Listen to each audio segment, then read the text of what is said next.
CAPSI podcast series, Conversations on African Philanthropy.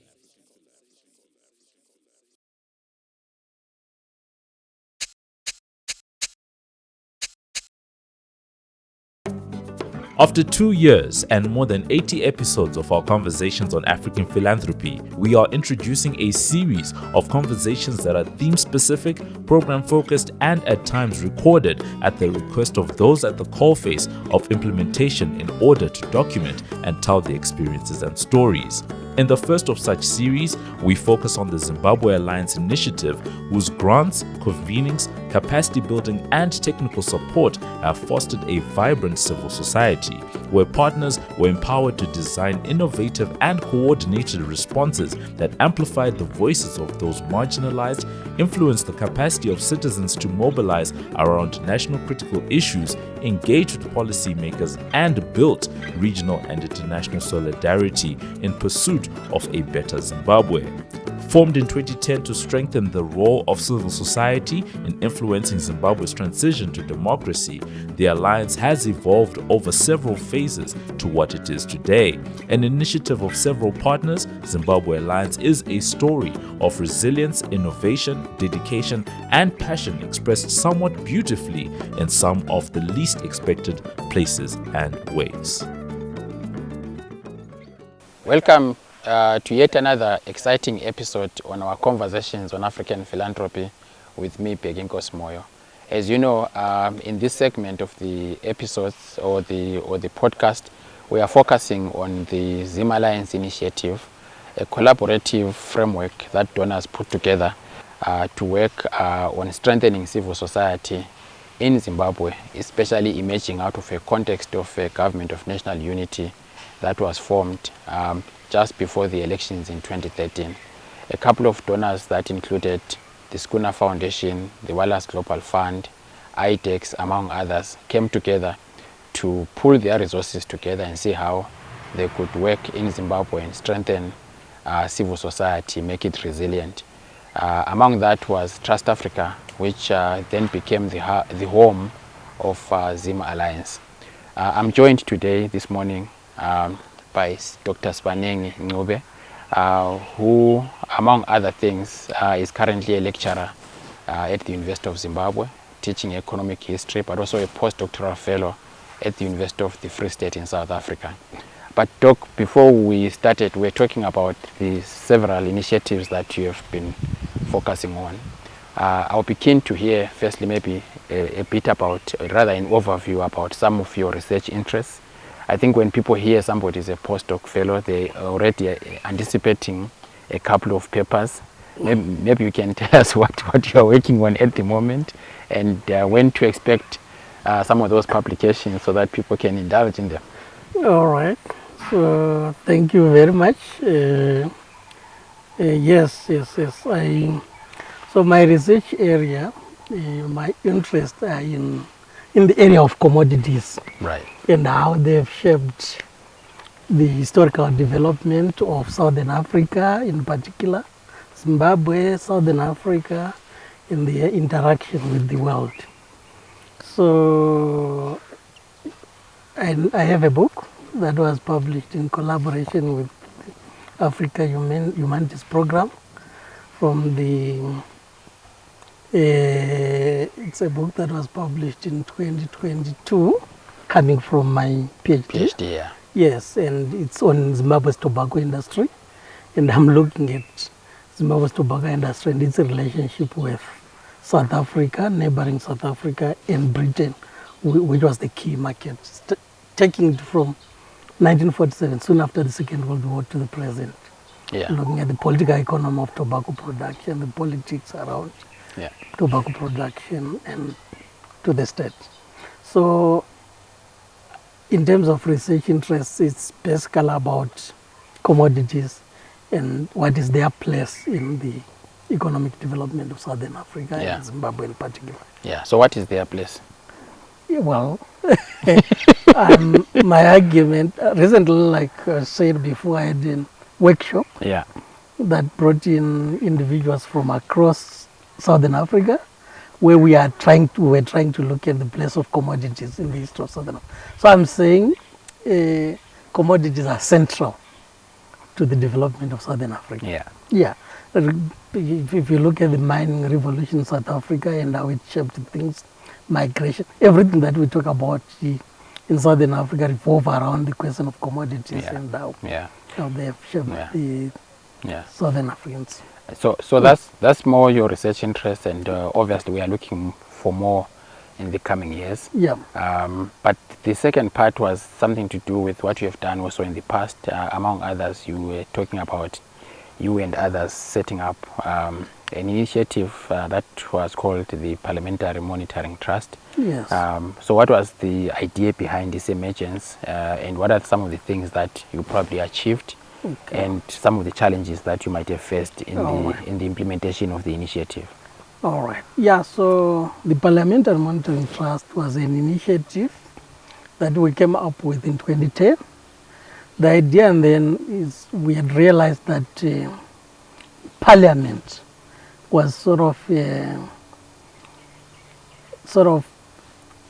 secluded from the day-to-day lives of the people. Yeah. Despite parliamentarians being the representatives of the people, but if you looked at how Parliament interacted with ordinary people and in terms of their lives, in terms of the issues that they address and so on, we realized that there was a gulf between what was taking place in Parliament and what was happening in communities. So our initiative then was to try and bring the two together, bridge the gap between communities and Parliament. And our focus was on parliamentary portfolio committees as they interacted with issues that affected different communities. And part of what we did there was to come up with a bulletin that we called the Parliamentary Monitor, which was basically covering issues that were being discussed by parliamentary portfolio committees, and also trying to cover ordinary people, communities' views in relation to the issues that were under discussion in the parliamentary portfolio committees. So that was one of the things that we did. So we moved with that parliamentary monitor, that bulletin. It was an online one, but which really circulated in that space. Yeah. And we managed to receive feedback from ordinary people, from communities as they interacted with what was happening at the level of parliamentary portfolio committees. Yeah. We also had a memorandum of understanding with the Midland State University's Politics and Public Management Department, where we would also sort of have their students on attachment. So we had for 3 years we managed to attach students from that department who would then be part of the team that was trained to deal with issues of Parliament and how to bridge the gap between communities and Parliament. Yeah. Were there any challenges that you probably faced as an institution or an initiative during that period? Because my understanding is that the initiative may not be running at the moment. Yeah, definitely. We faced some institutional capacity building challenges. That was the major problem. Yeah. When we started it, one of our key players, Dr. Leonard Makombe, ended up getting a job to work with World Divisions in Blaawai. Yeah. And he was the chief editor of Parliamentary Monitor, with the added responsibilities and the lack of capacity building within the organization. Yeah. We ended up failing to cope with the kind of work that was that we had. Yeah. But it was quite an interesting initiative. We received a few calls from a number of embassies. Yeah. We went to I think the Netherlands embassy. The embassy of South Korea also called us just to understand how we were operating. Yeah. Yeah. We also received an invitation to participate in a conference of PMOs, Parliamentary Monitoring Organization, which took place in Ghana. And we sent one of our attaches from Midland State University to go there. Yeah. So we were really making some presence in these spaces. But I think the problem became about building our capacity and being able to move forward. You know, as you are speaking, I'm in a way tempted to bring our colleague Dr. Murisa, because here at CVO there's something not exactly the same, but there's a tracker. Okay. Maybe Tendai, we can talk a bit about that tracker, because it sounds like, you know, what they were attempting to do, you have probably approached it from the perspective of tracking, you know, the performance of different political parties or governments manifestos in a way. So in many instances, we saw this approach where people are tracking parliaments. You know, some of them are tracking the number of times the parliamentarian spoke, attended parliament, the bills passed. But when we look at government, we're more interested in the implementation. So we looked at the executive arm of government. So our tracker is on the implementation of government policy, because I think that's where the test is for us. That's where we found that the test is for many African governments in terms of tracking. But it will still be interesting to understand from the initiative that you led, what were the results? How did you interact with the Parliament of Zimbabwe? What changed? Okay. Yeah, so definitely we had to introduce ourselves to the Parliament of Zimbabwe during the time of that clerk of Parliament were there. We had to go through some screening and so on, but we had a relationship with the Parliament of Zimbabwe. And we got some reception when we went there, for good reception from them when we went there for research using their library and so on. But we couldn't get to a situation where we could collaborate at organizational level in terms of Parliament, working together with Parliamentary Monitoring Trust. But obviously it came with the challenges. When we introduced this to Parliament, we had to go through the security checks and so on and so on, for them to put us in their database as an organization that worked with parliaments. Great. Maybe outside this interview, it might be useful maybe to find some time with CVO colleagues, because it sounds like a very interesting initiative, which probably there's still a gap that might still need to be filled. But maybe we can do that outside later on. So with that experience, then you get to be associated with Trust Africa's ZimAlliance project on a number of levels. So on the first level, you get to be associated with them in helping them do a scoping study, but also the end project study on community assemblies, but focusing specifically, I think, on the mining area. So being the person that did that study, led that whole exercise, maybe you could talk at a high level on what that was about, some of the things that came out of it, and how you brought in this experience from the Parliamentary Monitoring Trust into it. Okay, thank you very much. So that was one of my most interesting researches. So you see, I'm an economic historian by training. I also have some legal training, but my interaction with research mostly was with the National Archives of Zimbabwe. But at that particular time, the research took me to the people. So I had to go to Akira's mine, and in Akira's there, and also to Ren mine in Bindura, to meet with communities and carry out interviews with communities. So the whole idea behind that initiative was to try and encourage participatory democracy through building capacity among communities in terms of ventilating issues that affect them on a day-to-day basis, and also being able to channel those issues to the relevant authorities, including the local councillors, their members of parliament. I think this is where there was a linkage between my work at the Parliamentary Monitoring Trust and that research. So I interacted with that initiative at two levels.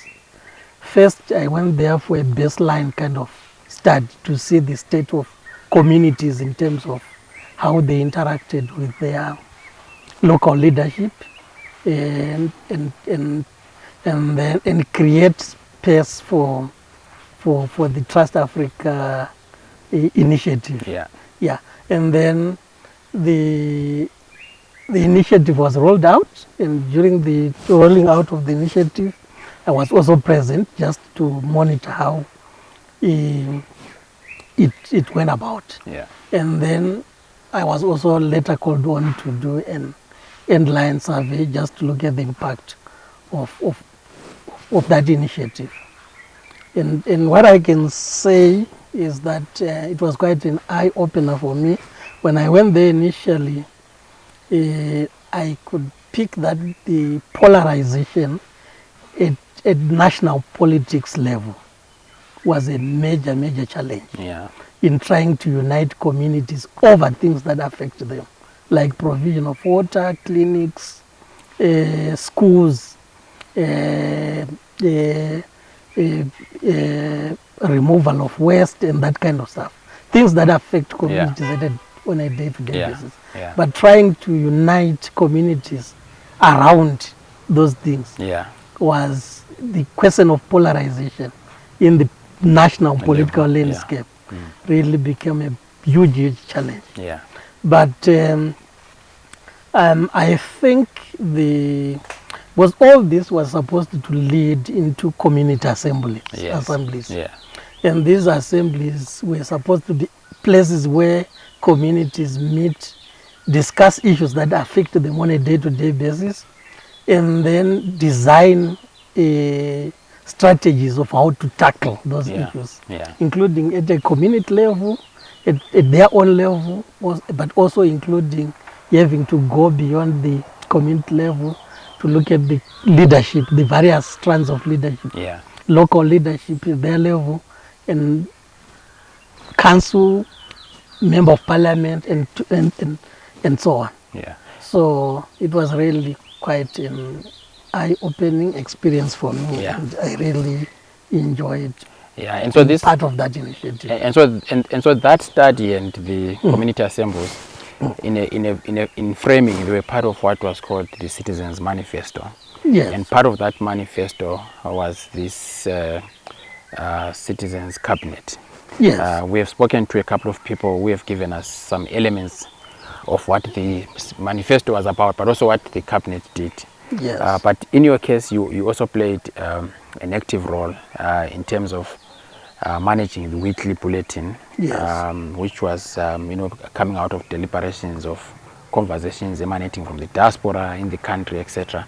But maybe just to ask you to take us back to how the cabinet was organized, so that people who are listening and watching can have an understanding of how these weekly deliberations and what somebody could think of it as newsletter or whatever the form, how they fit in. So maybe just give us the mechanics or the structure of the cabinet, and then how all of these other issues fit in. Okay. So the cabinet was basically, I would say, it was basically a collection of different non-governmental civic organizations coming together, and then representing specific areas of interest. So if there are issues to do with energy, I know that one was another very critical issue there. So if there was the issue of energy, so you had also organizations that were dealing with energy. So you had organizations that dealt with education. So it was it was trying to resemble the national cabinet, looking at the very specific ministries that the national cabinet also represent. And the idea was to sort of have a parallel kind of a cabinet, but that is representing the various civic organizations and their interest groups. Yeah. And the whole idea in the context of the Citizen Manifesto was to have the community assemblies feeding into the cabinet, the Yeah. citizens' cabinet, Yeah. so that we can have alternative voices Yeah. pertaining to issues that the national cabinet Yeah. was handling on a day-to-day Yeah. basis. Yes. And then how does the weekly bulletins then fit in? Right. So the citizens' cabinet would meet mostly online. And this would happen mostly after the national cabinet's Tuesday meeting, Yeah. and to deliberate on the issues that arose from this cabinet, the national cabinet, Yeah. pertaining to the various portfolios, as I said. Is it the question of energy? Is it the question of agriculture? Is it the question of national security, and so on? Yeah. So, and then various ideas would then emerge from the cabinet.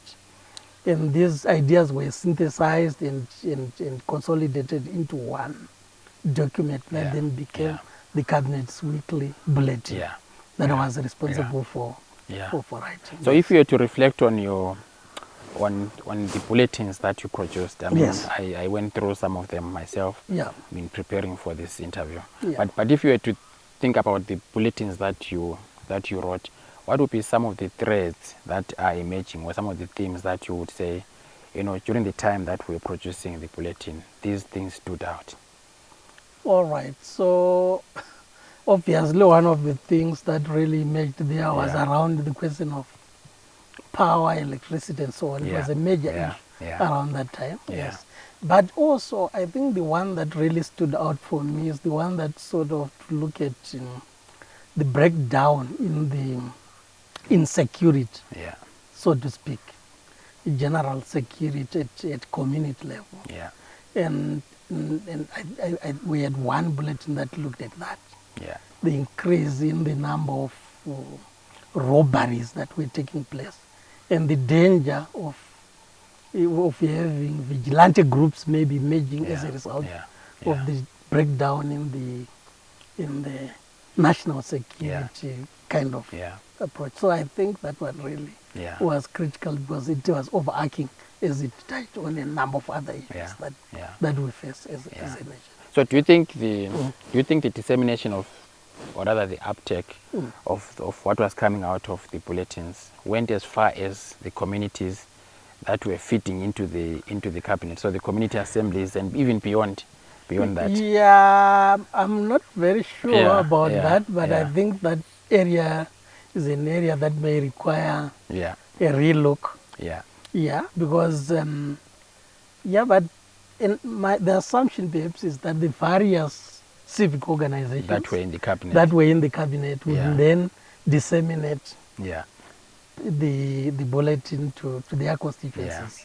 And also the ideal situation would also be to have the different communities also raising issues that they wanted ventilated in the cabinet, through their various organizations. And then they are brought to the cabinet and they are deliberated on. And from there, the decisions, also positions are taken, which are then captured in the bulletin. The other thing that you mentioned was the masterclass. That was part of the whole process. Maybe we speak a bit about the masterclass. The masterclass, all right. So I had Doc here. He was heavily involved. We'll bring him in as well. Yes. So I was involved in the masterclass at the inception level. Because I was then tasked to come up with a concept on a masterclass on the political economy of development. Where the idea was to try and sort of teach civic organizations about the political economy of development. Just to appraise them of the political economy of development. So my contribution there was basically to provide the historical context of the political economy of development, with particular focus on Zimbabwe, which is an area that that I'm trained in. Yeah. Tendai. I'm not so That and any other question? No, I'm not so sure about the... So maybe the first one would be to say, what informed the curriculum? Then the second one would be to say, what did you achieve? Okay. So in terms of what was achieved, I think other people can speak to that. Because yours was just right. Yes. So I got in there specifically to try, and I think the very preliminary stages. It was a well-coordinated kind of initiative that included, I think she was also part of it. And Dr. Kanyenza, I'm sure, was also part of it. But at a very, very inception, when they were starting it, and I was asked to come up with a concept note, which is something that I did. And what informed the curriculum,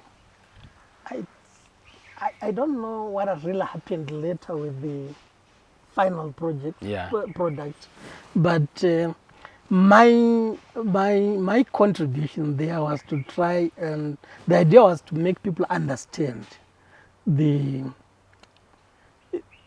development landscape that we find ourselves in currently.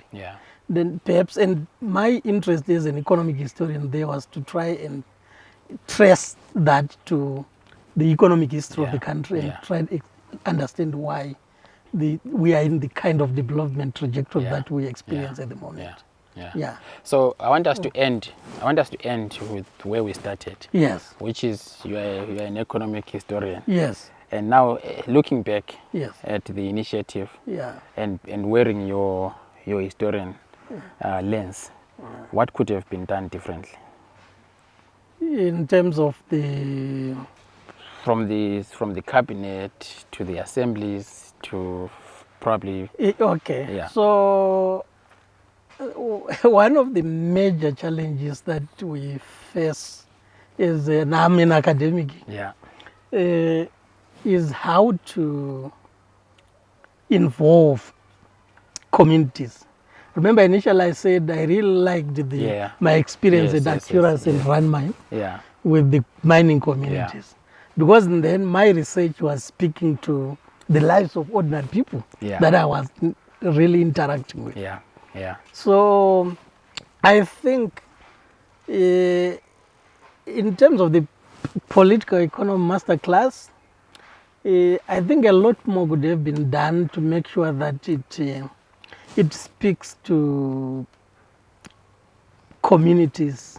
And it is written in a language that is accessible to people who are not from an academic background. Communities, police, those who are dealing with police issues at the level of police and so on. So I think a way can be found to make sure that whatever issues that we were pushing then can actually be pushed in a way that is accessible to the communities that we really want to learn. So Tendai, I don't know if you have any extra questions. Okay. So Doc, thank you so much for joining us in this conversation. There are so many issues that have come up. One of them is, what happened to the masterclass. The other is what happened to the cabinet. And so we will be talking to other people, but we'll also try and find those answers from Trust Africa themselves. But up next, we'll be speaking to Janet Joe. So hopefully she will answer the question of the masterclass. That will be the first question when we start. So Doc, thank you so much. Most welcome. That was Dr. Sibanengi Ncube joining us here in Harare, where we've been looking at the history of the ZimAlliance Initiative, but also trying to understand the extent to which it has impacted on the different aspects of civil society, but broadly on the systemic level of the country. Thank you for watching. We'll see you next time.